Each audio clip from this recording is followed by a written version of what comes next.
नमस्कार साथियों, कैसे हैं? उम्मीद है अच्छे होंगे। आइए आज हम पढ़ते हैं कक्षा 12 भूगोल विषय में जनसंख्या, प्रवास एवं मानव विकास।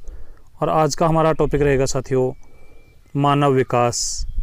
तो चलिए चलते हैं मानव विकास की संकल्पना की ओर। सबसे पहले हम बात करेंगे कि मानव विकास संकल्पना क्या होती है और मानव विकास संकल्पना में कौन कौन सी चीज़ें शामिल की गई हैं। आइए देखते हैं।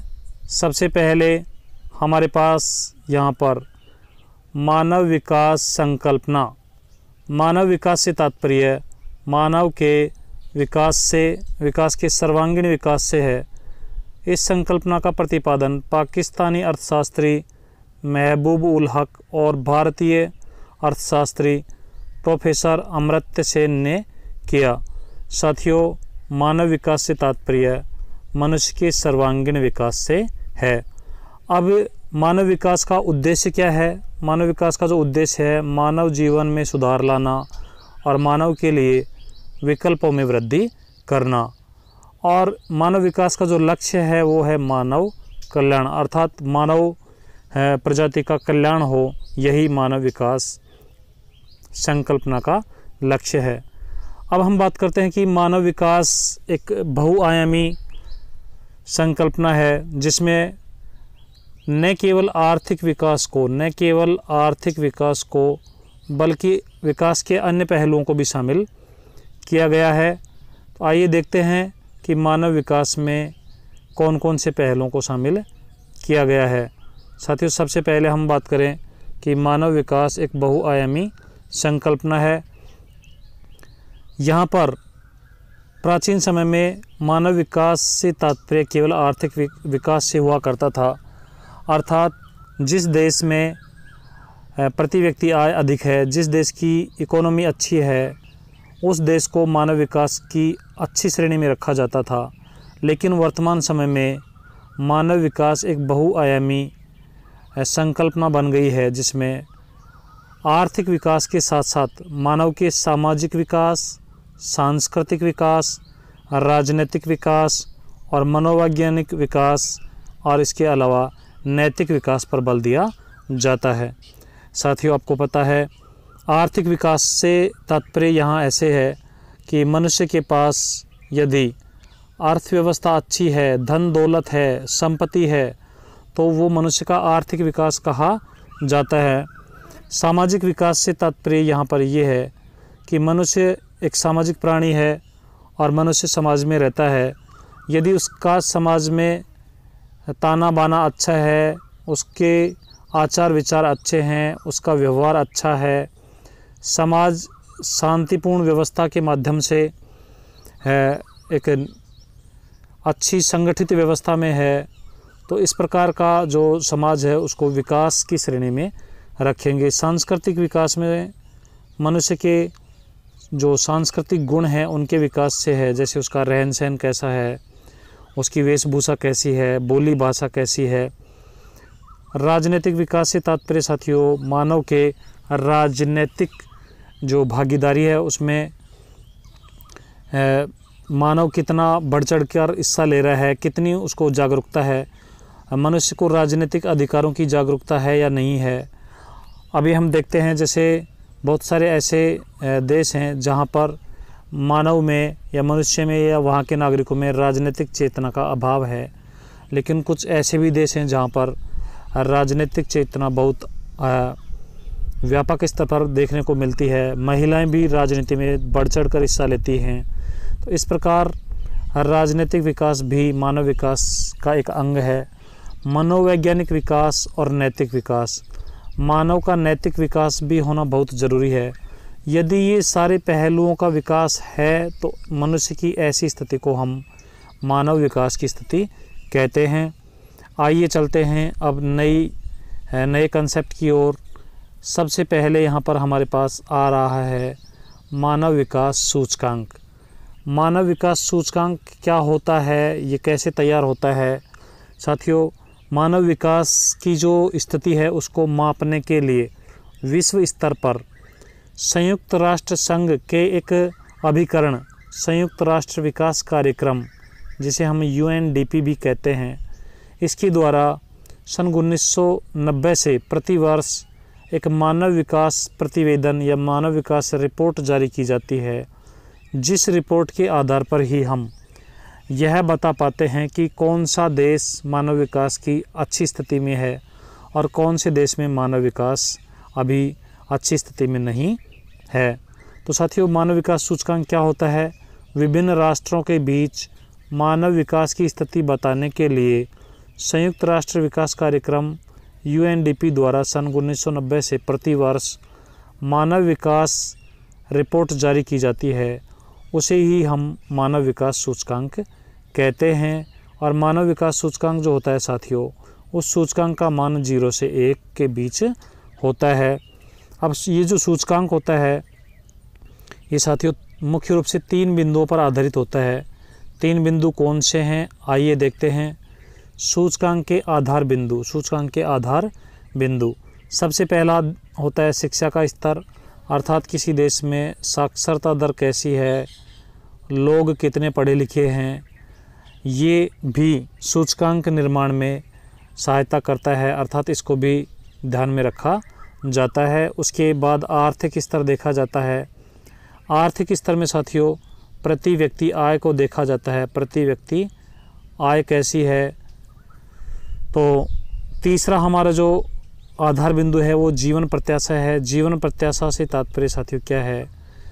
जन्म के समय मानव की या बच्चे की एक्सपेक्टेड लाइफ, जो एक्सपेक्टेंसी है या उसकी जो जीवन जीने की जो आयु है, वो साथियों जीवन प्रत्याशा कहलाती है। तो इन 3 बिंदुओं के आधार पर हमारा जो सूचकांक है वो तैयार किया जाता है और इस सूचकांक का जो मान है वो 0 से 1 के बीच बनता है। चलिए साथियों, चलते हैं अब नेक्स्ट बिंदु की तरफ। सूचकांक का अंतर्राष्ट्रीय प्रारूप। सूचकांक का अंतर्राष्ट्रीय प्रारूप।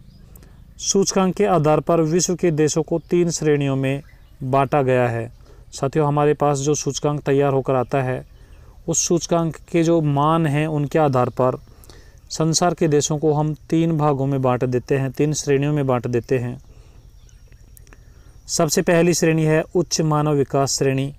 उच्च मानव विकास श्रेणी में साथियों यदि सूचकांक का मान 0.71 से 1 के बीच आता है तो उन देशों को हम उच्च मानव विकास श्रेणी वाले देशों में शामिल करते हैं। जिन देशों का मानव विकास सूचकांक 0.5 से 0.7 के बीच आता है उन देशों को मध्यम मानव विकास की श्रेणी में रखते हैं। और साथियों, भारत और इसके पड़ोसी देश जैसे पाकिस्तान, चीन, बांग्लादेश आदि, भूटान, ये सब मध्यम मानव विकास श्रेणी के अंतर्गत शामिल किए जाते हैं। उच्च मानव विकास श्रेणी में यदि हम देखें तो Norway, Australia, USA, Netherland, New Zealand आदि देश शामिल किए जाते हैं। अब बात करें हम निम्न मानव विकास श्रेणी, तो जिन देशों का सूचकांक 0 से 0.5 के बीच होता है उन देशों को निम्न मानव विकास श्रेणी में रखा जाता है। तो इस प्रकार सूचकांक के आधार पर संसार के जो देश हैं जो सूचकांक बनाने में शामिल होते हैं उनको हम 3 श्रेणियों में बांट देते हैं। चलिए साथियों, अब आगे चलते हैं और देखते हैं कि मानव विकास रिपोर्ट जो हमारे सिलेबस में दी गई है उसका हम अध्ययन करते हैं। माध्यमिक शिक्षा बोर्ड कक्षा 12 के सिलेबस में मानव विकास रिपोर्ट 2013 का उल्लेख किया गया है। साथियों, अभी हमने पढ़ा था कि ये जो मानव विकास रिपोर्ट है ये UNDP द्वारा तैयार की जाती है और प्रतिवर्ष इसका प्रकाशन होता है।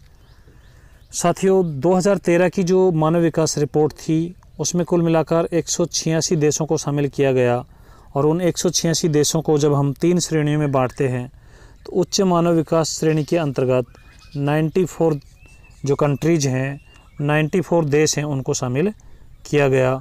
मध्यम मानव विकास श्रेणी में 47 अर्थात 47 देश शामिल हुए और निम्न मानव विकास श्रेणी में 45 अर्थात 45 देश शामिल हुए।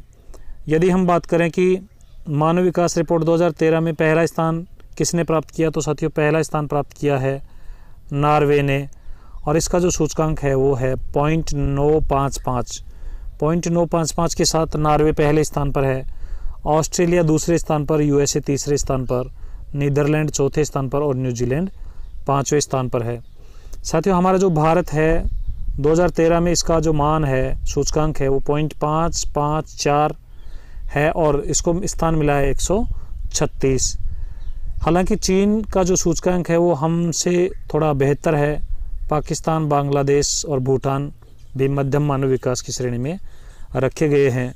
साथियों 186 देशों के जो लिस्ट है, जो सूची है, उसमें नाइजर अंतिम स्थान पर है और नाइजर का जो सूचकांक है वो 0.304 है। नाइजर को स्थान मिला है 186। अफ्रीका महाद्वीप के जो देश हैं साथियों, उनका मानव विकास सूचकांक कम होता है, वे निम्न मानव विकास की श्रेणी में शामिल होते हैं। और हमारा जो पड़ोसी देश है नेपाल भी साथियों निम्न मानव विकास की श्रेणी में रखा गया है। आप ऐसे भी याद रख सकते हैं, न से नेपाल न से निम्न। तो साथियों नेपाल जो है वो निम्न मानव विकास श्रेणी में है। अब निम्न मानव विकास श्रेणी, मध्यम मानव विकास श्रेणी और उच्च मानव विकास श्रेणी। उच्च मानव विकास श्रेणी जो है साथियों, यहाँ के जो देश हैं उनमें मानव का सर्वांगीण विकास जिसकी हम बात करे थे, उसके सूचकांक, उसके जो मान हैं वो अच्छे हैं। और निम्न मानव विकास श्रेणी में अभी ये जो मान है वो कम है, यहाँ पर स्थिति अच्छी नहीं है। साथियों ये थी वर्ष 2013 की मानव विकास रिपोर्ट, लेकिन रिपोर्ट प्रतिवर्ष जारी की जाती है। यदि हम बात करें 2019 की रिपोर्ट की, तो 2019 में जो मानव विकास रिपोर्ट जारी की गई उसमें कुल मिलाकर 189 देशों को शामिल किया गया। 189 देशों में साथियों पहला स्थान नॉर्वे ने प्राप्त किया और भारत ने साथियों 189 देशों में भारत का स्थान आया 129। भारत का स्थान आया 129 और अंतिम स्थान पर वही नाइजर देखने को मिला। तो यदि आपसे 2019 के आंकड़े पूछे जाएं तो आप 2019 के आंकड़ों के अनुसार आंसर दीजिए। यदि आपसे 2013 के आंकड़े पूछे जाएं तो आप 2013 के आंकड़ों के अनुसार आंसर दीजिए। चलिए अब चलते हैं हम भारत के विभिन्न राज्यों की ओर। भारत के विभिन्न राज्यों की मानव विकास रिपोर्ट कौन तैयार करता है और कौन से राज्यों में मानव विकास सूचकांक अच्छा है, कौन से राज्यों में सूचकांक की स्थिति बदतर है, आइए देखते हैं। ये रहा साथियों भारत के लिए मानव विकास सूचकांक तैयार करने का जो कार्य है ये करता था योजना आयोग। लेकिन साथियों आपको पता है अब योजना आयोग के स्थान पर नीति आयोग बना दिया गया है। तो वर्तमान समय में यह कार्य नीति आयोग करता है। यदि हम बात करें भारत के राज्यों में सर्वोच्च स्थान पर केरल है, उसके बाद दिल्ली है और तीसरे स्थान पर यदि हम देखें साथियों तो तीसरे स्थान पर हिमाचल प्रदेश है। हिमाचल प्रदेश है। इन राज्यों में मानव विकास सूचकांक अच्छा है। इसका कारण साथियों यहाँ पर साक्षरता दर अच्छी है, प्रति व्यक्ति आय अच्छी है। इसी प्रकार यदि हम बात करें न्यूनतम सूचकांक या पिछड़े सूचकांक वाले राज्यों की तो बिहार सबसे पिछड़ा हुआ है, फिर उड़ीसा है। उसके बाद यदि हम देखें तो साथियों मिलेगा हमें छत्तीसगढ़,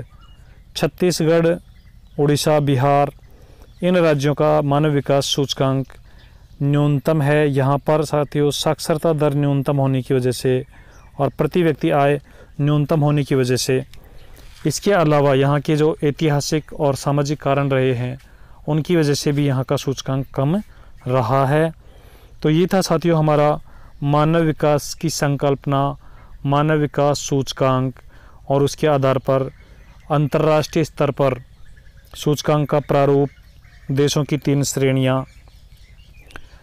चलिए एक बार रिवाइज कर देते हैं साथियों। ये हमारा जो मानव विकास की अवधारणा है, मानव विकास में मानव के सर्वांगीण विकास की चर्चा की गई है।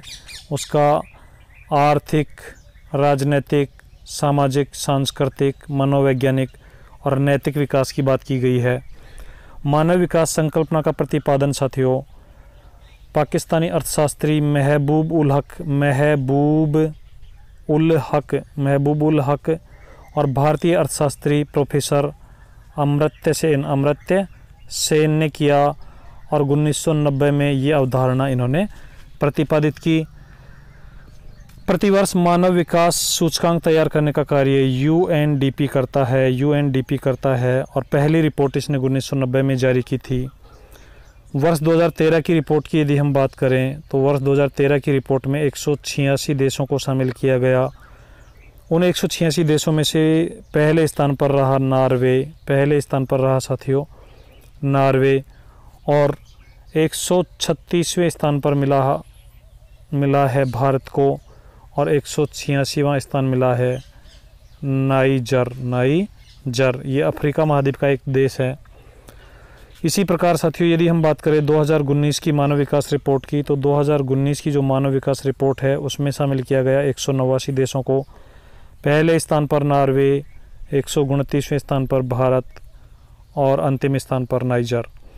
तो इस प्रकार हमने देखा कि ये हमारा मानव विकास की जो संकल्पना थी इसको हमने डिस्कस किया। साथियों आप पढ़ते रहिए और आगे बढ़ते रहिए। यदि चैनल को अभी तक आपने सब्सक्राइब नहीं किया है तो सब्सक्राइब कर लीजिए, बेल आइकन को प्रेस कर लीजिए। आज के लिए साथियों इतना ही, मिलते हैं एक नए सेशन के साथ। तब तक के लिए जय हिंद, जय भारत।